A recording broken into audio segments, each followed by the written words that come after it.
For nearly 30 years, Kevin Shaw has been helping shape the lives of young men as a coach and the manager of the Milgram Mustangs of the Van Johnson League.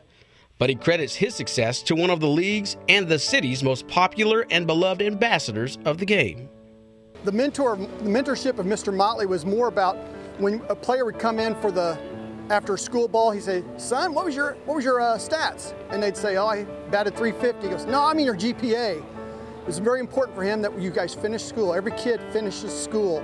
That was one of the things we really promoted. This is the first year since the 1950s that former Milgram's manager Don Motley wasn't a part of the annual Van Johnson All-Star Game. Mr. Motley, as he was always called, passed away last November at age 89. But he left a legacy like no other on amateur baseball in Kansas City and was always the source of great advice on and off the field. Well, Mr. Motley told me one thing I'll never forget is that we were all at Missouri 3-2 playing one day. And of course, we got a bunch of guys, we're all talking about girls and what it is. And Mr. Motley said, called us all in the circle, he said, "Hey, you guys got it all wrong." He said, "You don't get the girls first, you get the money, then you get the girls."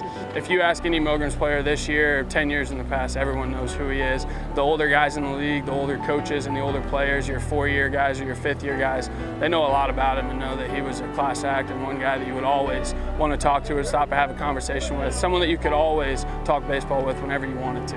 Things will be different without him, but all agree Mr. Motley left a legacy that will be unmatched. That's a pair of shoes that's going to be very hard to follow or fill if anybody were ever come in that position.